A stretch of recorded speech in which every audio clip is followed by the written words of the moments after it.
সারা দেশে ডেঙ্গুর প্রাদুর্ভাবে কিশোরগঞ্জ পৌরসভার ৯টি ওয়ার্ডে ডেঙ্গু নিয়ন্ত্রণে মশক নিধন ও পরিচ্ছন্ন অভিযান শুরু করেছে কিশোরগঞ্জ পৌরসভা। ৪ জুন মঙ্গলবার সকালে এ অভিযানের উদ্বোধন করেন পৌর মেয়র মাহমুদ পারভেজ। ডেঙ্গু নিয়ন্ত্রণে মশক নিধন ও পরিচ্ছন্ন অভিযান উদ্বোধনকালে সাংবাদিকদের প্রশ্নের জবাবে পৌর মেয়র মাহমুদ পারভেজ জানান, সারা দেশে ডেঙ্গুর প্রাদুর্ভাবে কিশোরগঞ্জ পৌরসভায় মশক নিধন ও পরিচ্ছন্ন অভিযান শুরু করেছে। প্রতিদিন সকাল থেকে বিকাল পর্যন্ত ৮টি ফগার মেশিন ও 15টি স্প্রে মেশিন দ্বারা মশক নিধন অভিযান পরিচালনা করা হবে।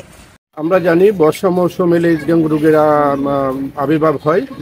এই কারণে প্রতি বছরের ন্যায় এই বর্ষা মৌসুমে আমরা বিশেষ অভিযান আমরা চালাই। এটা কিশোরগঞ্জ পৌরসভার পক্ষ থেকে মাসকালের অধিক সময় আমরা ডেঙ্গু নিধন কার্যক্রম, পরিষ্কার পরিচ্ছন্নতা, পাশাপাশিভাবে সাধারণভাবে আমরা এই প্রতি ওয়ার্ডেই এই কার্যক্রম অব্যাহত রাখি। আমার বিশ্বাস কিশোরগঞ্জ পৌরসভার মেয়র হিসাবে আমি এতটুকু ধারণ করি যে পৌরসভার যে উদ্যোগ, এই উদ্যোগের পাশাপাশি কিশোরগঞ্জের সচেতন নাগরিকবৃন্দ যদি তাদের নিজ নিজ আঙ্গিনা বাসা পরিষ্কার পরিচ্ছন্ন রাখে, এমনকি জমাট বাঁধা যে পানি, পরিষ্কার পানি বিভিন্ন পাত্রে জমা হয়, সেগুলো যদি তারা নিঃসরণ করে, তাহলে আমার বিশ্বাস এই কিশোরগঞ্জ পৌরসভা ডেঙ্গু মশার আবির্ভাব হবে না। পাশাপাশিভাবে পরিষ্কার পরিচ্ছন্ন থাকলে যে কোনো মশার উপদ্রব থেকে এবং যে কোনো পরিবেশ বিনষ্টকারী যে কোনো কাজ থেকে আমরা এই শহরকে সুন্দর এবং পরিষ্কার পরিচ্ছন্ন একটা শহর আমরা করতে পারবো।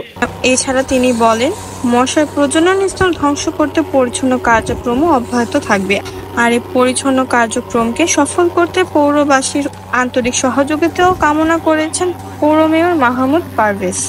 আমার বিশ্বাস যে কিশোরগঞ্জের পৌরসভার দায়িত্ব কর্তব্য থেকে আমরা মশা নিধন কার্যক্রম, পরিষ্কার পরিচ্ছন্নতা অব্যাহত রেখেছি।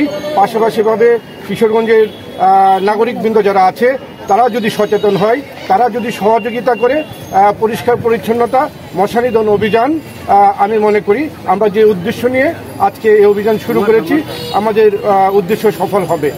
এ সময় উপস্থিত ছিলেন সংরক্ষিত মহিলা কাউন্সিলর হাসিনা হায়দার চামেলি, পৌর সচিব হাসান জাকির বাপ্পি, নির্বাহী প্রকৌশলী মোহাম্মদ রফিকুল ইসলাম, সরকারি প্রকৌশলী মিজানুর রহমান, উপসহকারী প্রকৌশলী ফারুক আহমেদ ও আজিজুল হক জুয়েল এবং স্থানীয় গণ্যমান্য ব্যক্তিবর্গ ছাড়াও পৌরসভার অন্যান্য কর্মকর্তা কর্মচারীবৃন্দ উপস্থিত ছিলেন।